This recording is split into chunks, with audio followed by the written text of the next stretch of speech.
गांव की बात कश्मीर ठाकुर के साथ। आज मेरा ब्लॉग रहेगा मणिकर्ण के बारे में। मणिकर्ण का नाम आपने सुना होगा, यह हिमाचल प्रदेश के कुल्लू जिले में स्थित है। मणिकर्ण घाटी में जो मैंने देखा, मैंने सुना और मैंने पढ़ा, उसके बारे में आपको विस्तृत जानकारी वीडियो के माध्यम से देने जा रहा हूँ। आप मेरे वीडियो को लाइक शेयर कमेंट करते रहिएगा। मणिकर्ण क्षेत्र में प्राकृतिक दृश्यों का अनुपम भंडार है। एक और पार्वती नदी का बर्फ समान ठंडा पानी और दूसरी तरफ साथ में ही उबलते हुए गर्म पानी के चश्मों को देखकर मनुष्य अचंभित रह जाता है। सर्वशक्तिमान प्रभु की इस अद्भुत लीला को देखकर नास्तिक व्यक्ति भी आस्तिक हो जाता है और श्रद्धा भाव से भगवान के आगे नतमस्तक हो जाता है।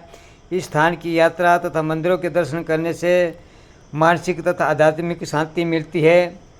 दोस्तों, आप जानते होंगे सन 1905 से पहले श्री राम मंदिर के पास गर्म जल के चश्मों से 11 से 14 फुट ऊंचा फुहारा बड़े वेग से निकलता था, जिसमें से कभी कभी मणियों निकलती थी। मणियों के गर्म जल के विभिन्न चश्मों का तापमान 88 डिग्री से 99 डिग्री सी है। उष्णता का कोई निश्चित कारण वैज्ञानिकों द्वारा अभी तक नहीं बताया जा सका है। चश्मों के में गंधक नहीं है।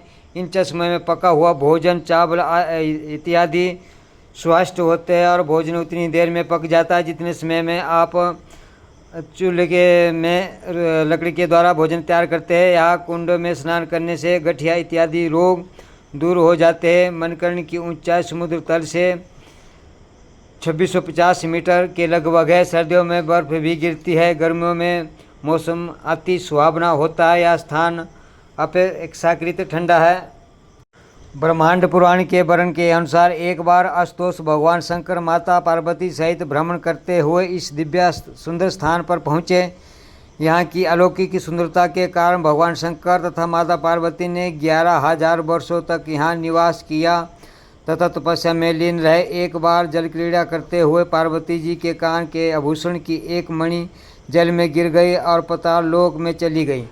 खोई हुई मणि को ढूंढने के लिए भगवान शंकर ने अपने गणों को आदेश दिया। काफी ढूंढने पर जब मणि ना मिली तो भगवान शंकर क्रोधित हो उठे। उन्होंने अपना तीसरा नेत्र खोला। सारी सृष्टि कंपायन हो उठी।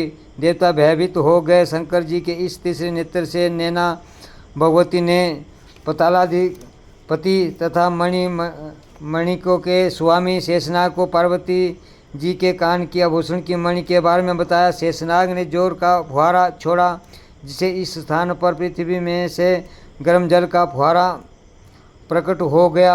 गर्म जल के इस फुहारे में से पार्वती जी के आभूषणों की मणि के साथ अन्य बहुत सी मणियाँ भी निकल आई। पार्वती जी ने अपनी मणि ले ली तथा शेष मणियों को पत्थर के रूप में श्राप होने का श्राप दिया। शंकर भगवान जी का क्रोध शांत हो गया। इसी के स्थान पर नाम मणिकर्ण पड़ा। भगवान शंकर तथा पार्वती जी की तपस्थली होने के कारण पुराण में इसका स्थान को अर्धनारी क्षेत्र कहा गया है। भगवान शंकर को यह स्थान इतना प्रिय रहा कि काशी में भी अपने स्थान का नाम मणिकर्णिका घाट रखा गया। महाभारत काल में देवराज इंद्र तथा द्वारा अर्जुन द्वारा दिए गए पशुपात अस्त्र चलाने के लिए अर्जुन की परीक्षा लेने के लिए भगवान शंकर ने भील का रूप धारण करके इस स्थान पर अर्जुन से युद्ध करके अर्जुन को वरदान दिया था। मणिकर्ण के गर्म जल के चश्मों में पका हुआ अन्न खाने तथा गर्म पानी के कुंडों में स्नान करने से सारे पाप नष्ट हो जाते हैं तथा कई रोगों का नाश हो जाता है। यह तीर्थ सब प्रकार की सिद्धियों को प्रदान करने वाला है। इस पावन तीर्थ का यात्रा करने से सब मनोरथ पूर्ण हो जाते हैं और मनुष्य सहज की मोक्ष प्राप्त हो जाता है। दोस्तों, आपने सुना है भगवान शंकर और रामचंद्र जी एक दूसरे के आराध्य रहे हैं। इसका वर्णन आदि ग्रंथ रामायण तथा अन्य ग्रंथों में पर स्थानों पर भी मिलता है। श्री रामचंद्र जी भगवान शंकर की आराधना करने के लिए मणिकर्ण आते रहते थे। इसके अतिरिक्त इस क्षेत्र में मनाली के पास वशिष्ठ भगवान राम के गुरु वशिष्ठ जी का स्थान है। भगवान राम अपने गुरु के पास प्राय आते जाते रहते थे।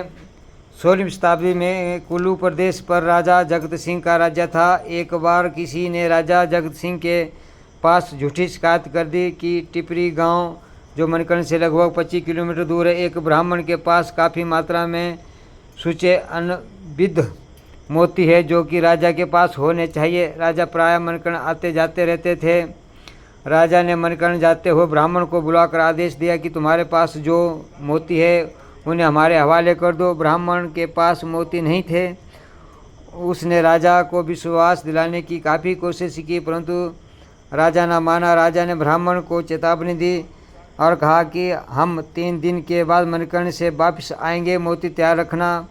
वापसी पर जब राजा उस गांव में पहुंचा तो उसने ब्राह्मण को मोती देने के लिए कहा। बेचारा ब्राह्मण ने डर के मारे अपने आप को परिवार सहित घर में बंद कर दिया और घर को आग लगा दी और आत्मदाह कर दिया। इससे राजा को बहुत दुख हुआ।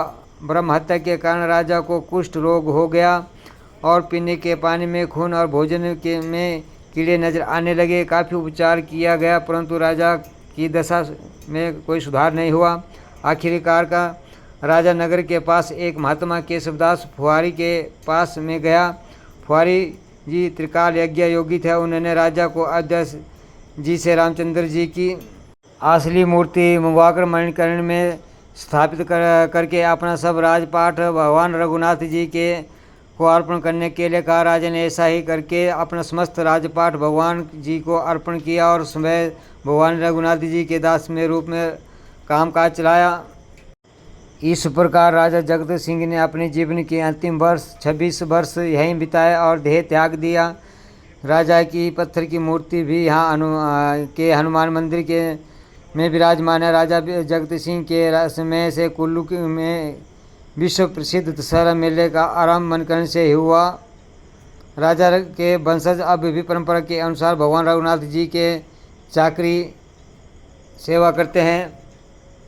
समस्त कुल्लू क्षेत्र हिमाचल प्रदेश के विभिन्न भागों से देवी देवता अपना तथा तप तथा सिद्धि प्राप्त करने के लिए इस महान तीर्थ यात्रा करते हैं और लोग परोपकार की प्रेरणा लेकर यहाँ से जाते हैं।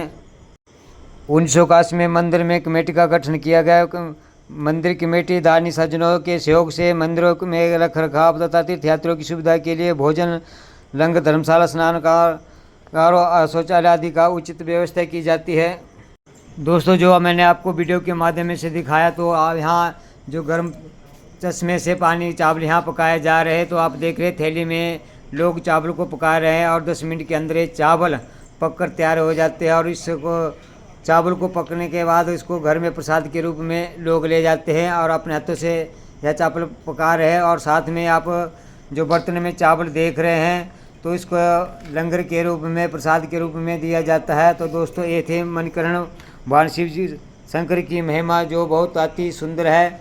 ये पृथ्वी जो टिकी है तो भगवान प्रभु श्री राम और भोले शंकर कहीं ना कहीं भगवान के आदेशानुसार ही टिकी हुई है। तो इसलिए दोस्तों, मेरी वीडियो को देखते रहिए। तो दोस्तों, आपको मैंने मणिकर्ण का दृश्य दिखाया जो भोले शंकर जी और भगवान राम जी की कृपा से यहाँ मणिकर्ण बसा हुआ है।